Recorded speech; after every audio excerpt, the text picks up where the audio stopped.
Gene editing offers new hope in fight against crop-destroying pests. Gene editing offers new hope in fight against crop-destroying pests. A new study highlights the potential of gene editing to protect our food supply from voracious insect pests. The solution lies in harnessing ancient defenses. Plants themselves produce proteins that make their starch indigestible to many insects. While wild varieties boast these protective agents, domestication for higher yields and easier consumption often diluted these natural pest deterrents. Now, scientists see gene editing as a way to reintroduce or enhance these defenses without the downsides of traditional genetic modification methods. Alpha-amylase inhibitors are the stars of this story. These proteins effectively block insect digestive enzymes that break down starch, essentially starving pests in their tracks. Insects like weevils, bruchids, boll weevils, and even coffeeberry borers rely on these enzymes to thrive, feasting on crops like corn, beans, peas, and stored grains. Early research in the 2000s identified genes responsible for these inhibitors in various plants and demonstrated their effectiveness against specific pests. Scientists also developed genetically modified plants with amplified production of these inhibitors. But these approaches faced hurdles.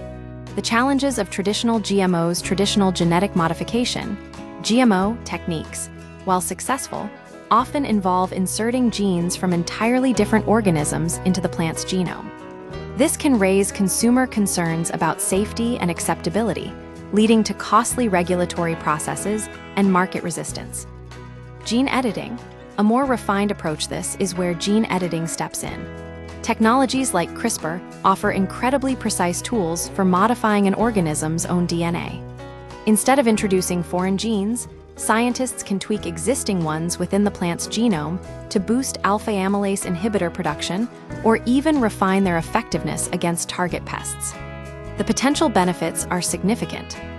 By leveraging this approach, plants could naturally produce higher levels of these protective proteins without raising red flags as transgenic organisms under regulations like those set by Brazil's National Technical Commission on Biosafety, CTN Bio. This means potentially faster market approval and greater appeal to agricultural businesses seeking sustainable pest control solutions.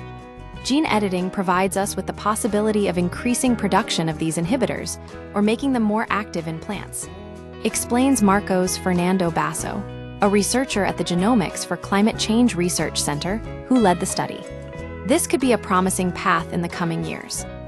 The ability to precisely manipulate plant genomes opens exciting possibilities for developing crops that are resilient against damaging pests, while satisfying consumer and regulatory concerns regarding genetically modified foods.